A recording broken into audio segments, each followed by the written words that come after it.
Anybody here know your question to statement ratio? Does it really matter? Well, it does matter. It matters if you care about three things. Did I do that right? There we go. It matters if you care about getting the truth, about improving the attitude, the motivation, the focus, the commitment of your employees, and it matters if you care about fostering a collaborative environment.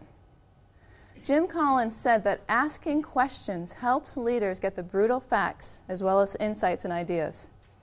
He also said that it's a way to create a climate in which the truth is heard, and that is a climate we need in this economy.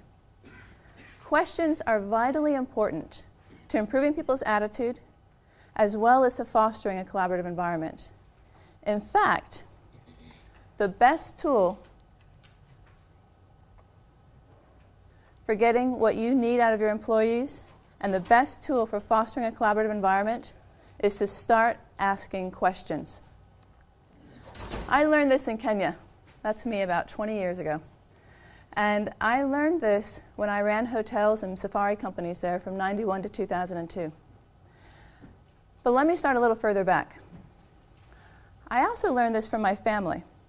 I'm the youngest of 8 kids. I'm a townie. I grew up here. My dad taught at the environmental engineering school.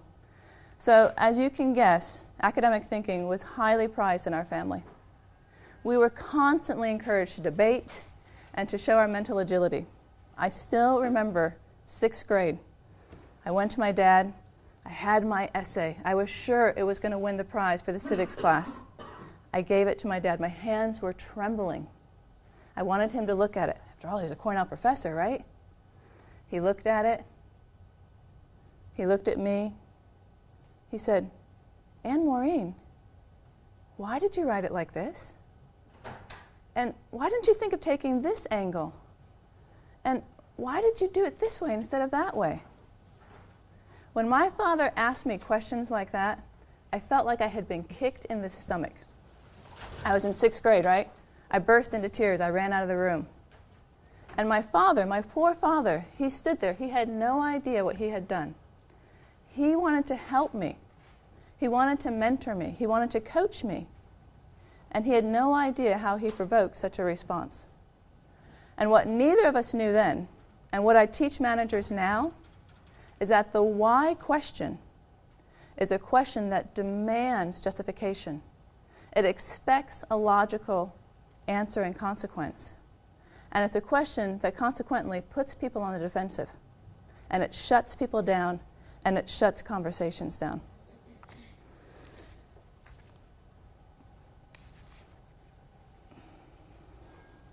As you can imagine, after a number of incidents like this, I wasn't really sure higher education was right for me. But I gave it the old college try, and I became an artsy. I studied political science. I was there. I was going to prove it to my family that I could actually do this world of justifications. But I really, really loved cooking, and I really loved that world. It probably helped because my mom paid me $2 a meal to cook for the family of 8 so that she could go work for the local congressman. And so despite the pleas from my parents not to become a blue-collar chef, this was before chefs were celebrities, and despite everything my friends told me, I became an Ivy League dropout.